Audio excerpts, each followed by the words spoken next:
Hello दोस्तों, welcome back. और बात करें तो आपने अक्सर कुछ इस तरह की बोनसाइज़ देखे होंगे, जापानीज़ स्टाइल या अपराइट इनफॉर्मल। तो आज बात करने वाले हैं कि आप इस तरह की बोनसाई कैसे बना सकते हैं। तो दोस्तों देखो, ये एक पौधा है फ़ाइकस का, फ़ाइकस रम्फी। और इसको मैंने नर्सरी से लाया था, ज़मीन में लगा दिया था। और अगर आप गौर करेंगे तो जो इसका स्टेम है, इसको मैंने स्प्लिट किया था।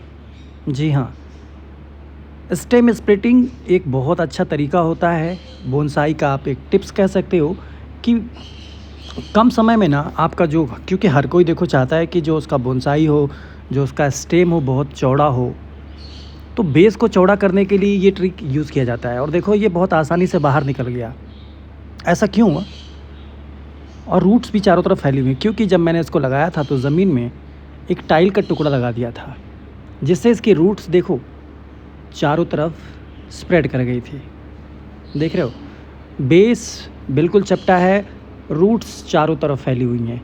तो थोड़ा पानी मारते हैं, मिट्टी को हटाते हैं, और मैं आपको दिखाता हूँ कि क्या क्या टिप्स एंड ट्रिक्स यूज़ किए गए थे कम समय में एक ह्यूज मैच्योर थिक स्टेम पाने के लिए। ग्रोथ बहुत अच्छी आप देखो। और मैं बताऊँ आपको, देखो मैं अक्सर आपको कहता हूँ कि गमलों में पौधों की ग्रोथ उतनी तेज़ी से नहीं होती है।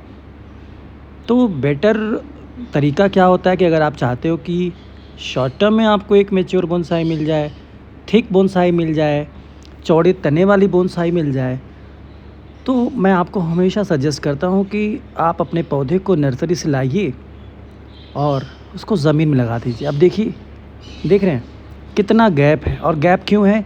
क्योंकि इसकी ट्रंक को मैंने हर जगह से स्प्लिट किया था, और जहाँ जहाँ स्प्लिट किया था वहाँ पर मैंने देखो कुछ लकड़ी या स्टोन के टुकड़े, देखो मैं निकालता हूँ दिखाता हूँ आपको, लगा दिए थे, ताकि जो है ना, ये देखो ये छोटे छोटे स्टोन लगा दिए थे मैंने, ताकि जो ट्रंक मैंने स्प्लिट किया है ना, वो आपस में चिपके मत। ये देखो एक और। अभी मैं रूट्स को हटाता हूँ और आपको क्लियर दिखाता हूँ। और सबसे पहले अगर मैं आपको दिखाऊँ कि पहले कितना पतला था, देखो जब मैं नर्सरी से आया था तो यह पौधा इतना पतला था, और यहाँ पर मैंने इसको स्प्लिट किया था। स्प्लिट करने के बाद मैंने लगा दिया, और मैं आपको बताऊं कि ये लगभग 1 साल से ज़मीन में पड़ा हुआ था। 1 साल, यस हाँ, 1 साल कह सकते हैं, 8-10 महीने तो कह सकता हूँ मैं। तो ग्रोथ आप देख रहे हो, रूट्स पर काम करना बहुत ज़रूरी होता है, क्योंकि आपकी बोनसाई तभी अट्रैक्टिव दिखती है जब उसमें रूट, स्टेम और ब्रांच का स्ट्रक्चर एक फॉर्मेट के अकॉर्डिंग गया हो। तो अननेसेसरी ब्रांचेस को हटा लेंगे दोस्तों। और अब जब बात करते हैं जैपनीज़ स्टाइल की, तो आप देखो देखो ये हील हो रहा था, ऊपर से मैंने इसको शॉर्ट कर दिया था, और बढ़िया हीलिंग हुई है। और स्टेम पर आप कट मार्क भी देख सकते हो। तो कई बार मैंने इसको स्प्लिट किया, पहले 4 पार्ट में किया था, फिर थोड़ी ग्रोथ हुई तो और ज़मीन से निकाला नहीं था। एक नाइफ़ की हेल्प से या पेचकस की हेल्प से आप स्प्लिट करके उसमें गिट्टी या स्टोन या लकड़ी का टुकड़ा फंसा दीजिए, तो कुछ इस तरह का स्ट्रक्चर आपको शुरू में ही मिल जाता है। तो बेस तैयार हो गया है और रूट्स तैयार हो गई हैं इसकी। किसी भी बोनसाई को अगर आप प्रिपेयर कर रहे हो तो सबसे पहले आपको रूट्स पे काम करना होता है। उसकी रूट की ग्रोथ अपने अकॉर्डिंग लीजिए दोस्तों, फिर उसके स्टेम पर काम कीजिए। और दोनों चीज़ें अगर आपको मिल जाती है तो फाइनली आपको काम करना है इसकी ब्रांचेस पर। ब्रांचेस को शेप देने के लिए आप वायर का यूज़ कर सकते हैं, मोटी केबल का यूज़ कर सकते हैं, और बहुत से लोग कटिंग का भी यूज़ करते हैं। नॉर्मल कट के थ्रू, प्रूनिंग के थ्रू आप ब्रांचेस को डायरेक्शन दे सकते हैं। तो यहाँ पर मैं आपको जो दिखाने की कोशिश कर रहा हूँ कि मेन जो इसमें टिप्स और ट्रिक्स यूज़ किए गए, सबसे पहले स्टेम स्प्लिट यूज़ किया गया। और जब मैंने इस पौधे को ज़मीन में लगाया तो नीचे टाइल का टुकड़ा लगा दिया था, ताकि जब इनकी रूट्स ग्रो करें तो उनका फैलाव चारों तरफ हो। और देखो ये प्रॉपर बोनसाई मटेरियल बन गया है। तो जो थोड़ी रूट्स बड़ी बड़ी हो गई हैं उनको शॉर्ट कर लेते हैं। और मैं आपको बताऊं कि इनकी रूट्स को भी स्प्लिट किया जाता है। अभी मैं जब लगाऊंगा और कुछ दिनों बाद ये पौधा थोड़ा 10-12 दिनों के बाद मैं इसके फिर से इसकी रूट्स को अब स्प्लिट करूंगा। तो रूट पे भी काम करना ज़रूरी होता है। इस टाइम मैं आपको दिखा ही रहा हूँ कि कितना मैच्योर दिख रहा है। पहले जो इसका फ्रंट बैक था मैंने कुछ और रखा था, बट अब मैं सोच रहा हूँ, पहले ये इसका फ्रंट चूज़ किया था मैंने दोस्तों, पर अब जब कुछ दिनों के बाद इसकी ग्रोथ को मैं देख रहा हूँ तो मुझे लगता है कि ये फ्रंट ना होकर अगर मैं इसके दूसरे हिस्से को फ्रंट करूँ तो वो अच्छा लगेगा। तो ये आपके अकॉर्डिंग है, आपको किस साइड से आपका पौधा खूबसूरत लग रहा है, अट्रैक्टिव दिख रहा है, मैच्योरिटी दिख रही है पौधे में, ये आप चूज़ कर सकते हो। मेरा मेन मकसद बताना है। देखो ये इस हिस्से को मैं फ्रंट चूज़ करने जा रहा हूँ और यहाँ से भी मैंने कुछ ब्रांच रिमूव करी, क्योंकि जब भी आप जापानीज़ स्टाइल में बोनसाई कन्वर्ट करते हो या फिर अपराइट इनफॉर्मल फॉर्मेट में लेकर जाना चाहते हो तो आपको लेफ़्ट और राइट 2 ब्रांचेज़ रखनी होती हैं और उनको ही ग्रोथ के लिए छोड़िए।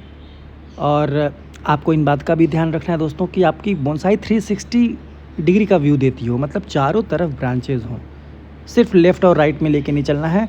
तो अपने हिसाब से अपने अकॉर्डिंग जो है वायरिंग के थ्रू या कटिंग के थ्रू आप ब्रांचेज़ की ग्रोथ को मेंटेन कर सकते हो। तो यहाँ पर इस ब्रांच को मैं सेट कर रहा हूँ। देखो कुछ इस तरह का कर्वी लुक आना शुरू हो गया अभी से ही। जो और भी रिमेनिंग ब्रांचेज़ है दोस्तों, बहुत ज़्यादा ब्रांचेज़ को आपको नहीं रखना है, ठीक है। उतनी ही ब्रांचेज़ रखिए जितनी की रिक्वायरमेंट हो, क्योंकि अक्सर ऐसा होता है ना कि जैसे हम पौधों पर काम करते हैं और हमारी बोनसाइज़ में हमारे पौधों में बहुत अच्छी ग्रोथ आ जाती है, तो मतलब दिल तैयार नहीं होता है कि यार कैसे कट करें इतनी अच्छी प्यारी ग्रोथ को। बट अगर आप एक प्रॉपर शेप पाना चाहते हो दोस्तों, तो आपको दिल पर पत्थर रख करना ग्रोथ को कट करना पड़ता है। जब तक आप कुछ सेक्रीफाइस नहीं करते हो ना, आपको मनचाही चीज़ नहीं मिलती है। तो बोनसाई में भी ऐसा ही होता है। तो आप बिल्कुल इस चीज़ की चिंता मत करो कि यार इतने महीने की ग्रोथ थी, कैसे कट करें, कैसे रिमूव कर दें, इसको करना पड़ेगा आपको। उन्हीं ब्रांचेस को रखो जिनकी रिक्वायरमेंट हो, जिनको आपको लगे कि नहीं ये प्रॉपर डायरेक्शन में जा रहा है। एक्सिस या झाड़ जैसा बिल्कुल बनाने की कोशिश मत करें अपने पौधों को। तो लगभग मैंने सारी ब्रांचेस को रिमूव कर लिया। आपने देखा कि जब मैं शुरू में लाया पौधे पर तो बहुत ढेर सारी ब्रांचेस थी और अभी सिंगल हर एक ब्रांच को वायर करने जा रहा हूँ मैं। और वायर करके कुछ महीने इसको छोड़ देंगे, ग्रोथ मिलेगी, कुछ और नई ब्रांचेस आएंगी। हो सकता है कि जिन ब्रांचेस को मैंने वायर किया उसमें से 1-2 डेड कर जाएं, पर कोई बात नहीं, पौधा बहुत हेल्दी है तो नई ग्रोथ आना लाजमी है, नई ग्रोथ कंटिन्यू रहेंगी। मेरा मेन मकसद जो था आपको बताना कि अगर, क्योंकि हर कोई ख्वाहिश करता है एक प्यारी बोनसाई, खूबसूरत बोनसाई बनाने की कम समय में, तो मैं देखो यहाँ से मैंने बहुत सारी ब्रांचेस रिमूव करी। तो इस हिस्से को अब मैं फ्रंट रख रहा हूँ। तो जो ये उभार है ना, इसको मैं कट करूँगा और ये जल्दी अपने आप को हील कर लेगा। देखो आप हीलिंग कितनी अच्छी हो रही थी।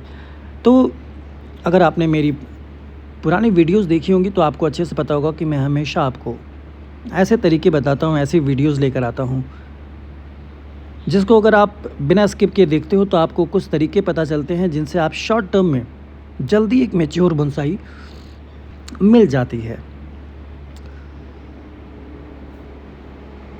तो मैं फिर से रिपीट कर दूँ अगर अपनी बात को, कि आपको बोनसाई बनाने में टिप्स एंड ट्रिक्स की बहुत ज़रूरत पड़ती है। ब्रांच, स्टेम, रूट तीनों पर काम करना होता है। सबसे पहले आप रूट पर काम करना शुरू करो।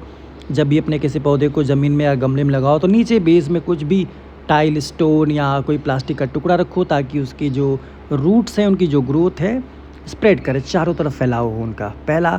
दूसरा, जब उनके आप स्टेम पर काम करना शुरू करो और आपको लगता है कि आपको एक थिक स्टेम चाहिए शॉर्ट टाइम में, तो स्टेम स्प्लिटिंग मेथड का यूज़ करो। और तीसरा काम होता है ब्रांच पर काम करना, जो कि अब मैं फाइनल 1 साल बाद इस पर करने जा रहा हूँ। अब देखो मैंने वायर किया और अभी से ही खूबसूरत दिखने लगा है, पर मैं आपको बताऊँ कि अगर आप देखोगे तो इसमें एक ब्रांच जो है ना अननेसेसरी है। आप गेस करो कौन सी ब्रांच को इसमें से हटाना चाहिए मुझे। मुझे लगता है आपने गेस कर लिया होगा। जी हाँ, मैं आपको सिर्फ यही कह रहा हूँ कि आपको बिल्कुल ये नहीं सोचना है कि अरे यार ये ब्रांच है, ये इतनी मेहनत से ग्रो करी है, कैसे रिमूव कर दूँ। नहीं, आपको रिमूव करना पड़ेगा अगर आपको एक परफेक्ट बोनसाई शेप चाहिए तो। अब चूँकि यहाँ पर मैंने कट किया था तो इसको मैं शार्प कटर या नाइफ़ की हेल्प से थोड़ा देखो प्लेन करना, कट करना, बराबर करना ज़रूरी होता है, हीलिंग में ईज़ी होता है। जो रफली कट था उसको हमने थोड़ा शार्प कर लिया है। और चूँकि ये मेरा फ्रंट होने वाला है और यहाँ पर थोड़ा उभार दिख रहा था, तो अब जो है ना यहाँ पर हीलिंग अच्छे से होगी और जो फ्रंट होगा ना वो बेहद अट्रैक्टिव होगा। और मिट्टी देखो, मैंने बोनसाई मिट्टी है, इसमें स्टोन के टुकड़े हैं, मिट्टी है, बालू है, सैंड है, सारी चीज़ें जो है ना। तो अक्सर मैं आपको बताता हूँ कि मिट्टी की ज़रूरत किस तरह की मिट्टी आपको लगानी चाहिए। तो इसको प्लांट कर लेते हैं और प्लांट करने के बाद एक ब्रांच को मैं रिमूव करने वाला हूँ जो जिसकी ज़रूरत यहाँ पर नहीं है। जी हाँ, इसी तो चलो इसको लगा लेते हैं। और मिट्टी में लगाने के पहले भी आपको कुछ बातों का ध्यान रखना है कि मिट्टी का जो है ना एक छोटा-सा टीला बना लें और उस पर पौधे को फिट करें, क्योंकि मिट्टी जो है हर एक रूट तक पहुँचनी चाहिए। अक्सर ऐसा होता है कि हम पौधों को लगाते हैं और मिट्टी डालते हैं पर वहाँ पर एयर पॉकेट्स बन जाते हैं जिससे रूट्स के डैमेज होने का खतरा रहता है। जिस रूट की ज़रूरत नहीं है, काफ़ी ऊपर तक थी, उसको मैंने हटा लिया है। और अब इस मिट्टी से कवर करेंगे, थोड़ा पानी देंगे इसको कुछ दिनों तक। अभी मैं इसको मान के चलो कि 1 हफ़्ते तक शेड में रखूँगा, छाँव में, रोशनी भरपूर जाती हो जहाँ पर। और फिर इसको सनलाइट में मैं रख सकता हूँ। फ़ाइकस के पौधे बहुत हार्डी होते हैं और एक ब्रांच को मैं यहाँ से अभी रिमूव करूँगा। पानी दे दिया है दोस्तों। तो उम्मीद करता हूँ वीडियो आपको पसंद आई होगी।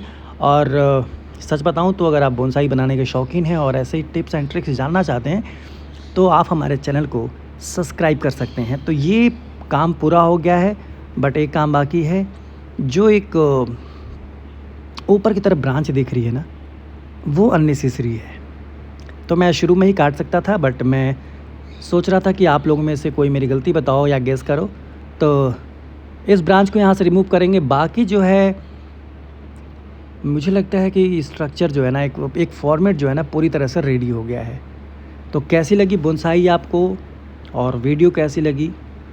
आपके प्यारे प्यारे कमेंट आते हैं तो दोस्तों मुझे वाकई में बहुत अच्छा लगता है। मुझे थोड़ा मेरे को लगता है कि चलो यार, आप लोगों को वीडियो पसंद आ रही है और मैं इस पर काम करना चाहता हूँ आगे से। तो इस ब्रांच की ज़रूरत यहाँ पर नहीं थी, तो इसको रिमूव कर लेते हैं। और देखो अब ये प्रॉपर शेप में है।